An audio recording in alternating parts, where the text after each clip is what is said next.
Wrestling లో final చేరి పథకం ఖాయం చేసుకున్న వినేష్ పోగట్ పై అనర్హత వేటు పడింది. 100 గ్రాములు ఎక్కువ బరువు ఉండడంతో వేటు వేస్తున్నట్లు ఒలింపిక్ సంఘం తెలిపింది. రెజ్లర్లు తమ బరువు విషయంలో ఎంత జాగ్రత్తగా ఉండాలి, ఒలింపిక్స్ లో విధి విధానాలు నియమ నిబంధనలు ఎలా ఉంటాయి చెప్తున్నారు Telangana sports authority senior wrestling coach Nandakishore Gokul. మరింత సమాచారం మా ప్రతినిధి అంజుమా అందిస్తారు. ఒలింపిక్స్ లో భారత్ కి మరో పథకం పక్కా అనుకున్న సమయంలో భారతీయులందరికీ షాక్ తగిలింది. భారత రెజ్లర్ వినేష్ పొగాట్ పై ఇంటర్నేషనల్ ఒలింపిక్ సంఘం అనర్హత వేటును వేసింది.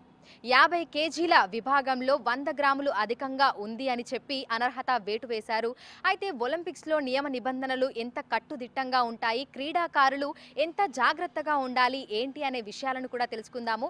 మనతో పాటు సీనియర్ రెజ్లింగ్ కోచ్ ఉన్నారు నందకిషోర్ గోకుల్ గారు. మిగతా విషయాలను ఆయన మాటల్లోనే అడిగి తెలుసుకుందాము. నమస్తే సార్. సార్, ప్రస్తుతం భారత్ అంతా కూడా అంటే ఒక షాక్కు గురైంది. ఎందుకంటే మనకు బంగారమో లేదంటే సిల్వర్ పథకమో వచ్చేది రెజ్లింగ్ విభాగంలో, ఎందుకంటే వినేష్ పొగట్ అంతలాగా పర్ఫామ్ చేశారు. కానీ ఫైనల్స్కి వచ్చేసరికి ఆవిడ మీద పడినటువంటి అనర్హత వేటు ఏదైతే ఉందో అది ఆమెతో పాటు యావత్ భారత్ని కూడా ఒక్కసారిగా షాక్కి గురి చేసింది. ఎట్లాంటి కట్టుదిట్టమైన నియమ నిబంధనలు ఉంటాయి ఒలింపిక్స్లో? ముఖ్యంగా ఇది ఒక దురదృష్టం అని అనుకోవచ్చు. మనము భారతదేశానికి వచ్చే పథకాన్ని కూడా చేజిక్కించుకోవాలని అనుకున్న పథకాన్ని కూడా మనము కోల్పోతున్నామన్న ఒక బాధ ముఖ్యంగా ఉంది, బాధ అనిపిస్తూ ఉంది.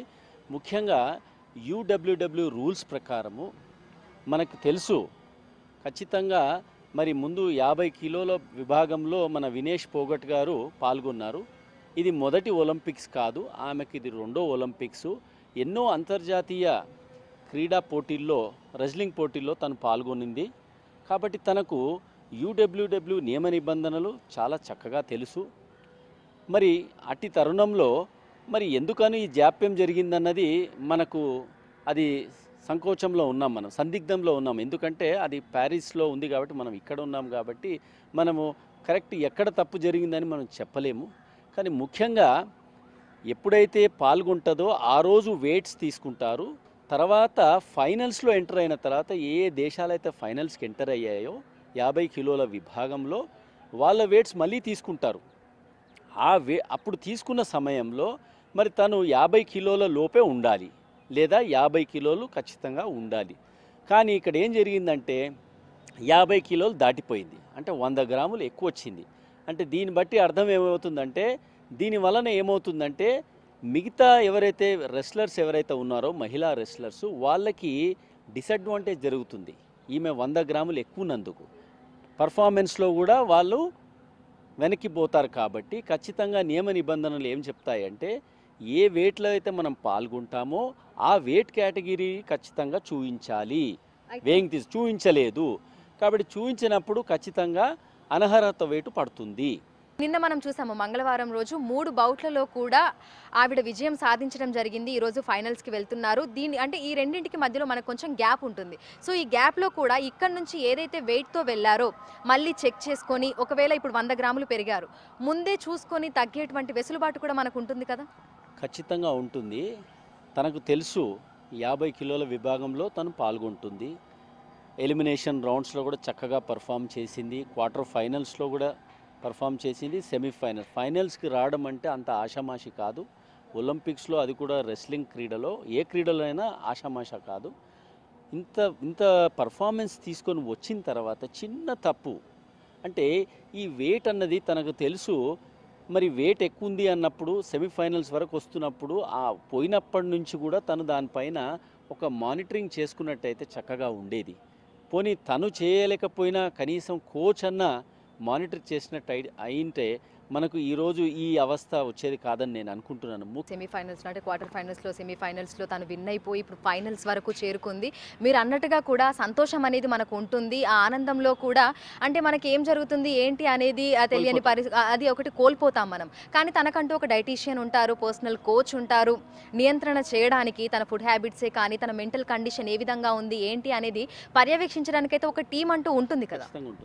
ఖచ్చితంగా పర్యవేక్షణ టీం ఉంటుంది. ఆ పర్యవేక్షణలో కోచ్ ఉంటారు, సైకాలజిస్ట్ ఉంటారు, డైటీషియన్ ఉంటారు, ఫిజియోథెరపిస్ట్ ఉంటారు, ట్రైనర్ ఉంటారు. మరి వీరందరూ కూడా ప్రయత్నం చేశారు, కానీ అది సమయం మించిపోయింది. ఎందుకంటే వెయిట్ కేటగిరీస్ 7ంటికి తీసుకున్నారు ఈరోజు ఉదయం కాబట్టి దానికంటే ముందే మనం ఏదైనా ప్రయత్నం చేయాలి. ఒక్కసారి వెయింగ్ మిషన్ పైన మనం అడుగు పెట్టామంటే ఖచ్చితంగా మనం ఆ బాడీ వెయిట్ 50 కిలోలకు మించి 10 గ్రాములు కూడా మనం ఎక్కువ చూపించడానికి అవకాశం ఉండదు. ఇది ఖచ్చితంగా అందరికీ తెలుసు. ఏదైతే టీం ఉందో అక్కడ వినేష్ పోగట్ కానీ మిగతా టీంకి అంతా కూడా ఈ విషయం తెలుసు.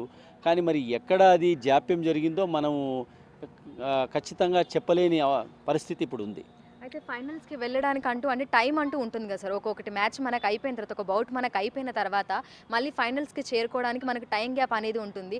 ఆ టైం గ్యాప్ కూడా ఇస్తారు కదా. అంటే ఆ వెయిట్ తగ్గడానికైనా ఏమైనా ఉంటాయంటారా? వీటికి వేసి ఉంటాయా ఆ 100 గ్రాములు తగ్గడానికి ఏమైనా? ఇప్పుడు ఈ 100 గ్రాములు వెయిట్ తగ్గించాలంటే వెయిట్ జాకెట్ ఉంటుంది. వెయిట్ రిడక్షన్ కావడానికి వెయిట్ జాకెట్ వస్తుంది. అదేవిధంగా స్టీమ్ బాత్ ఉంటుంది, సోనా బాత్ ఉంటుంది. మనం ఇవన్నీ కూడా చేసుకోవచ్చు. ప్లస్ ఇంకొకటి ఏంటంటే మనం నిద్ర కూడా పోరు. జనరల్గా స్లీప్ లేకుండా కూడా మనకు వెయిట్ రెడ్యూస్ చేసుకోవచ్చు. ఇవన్నీ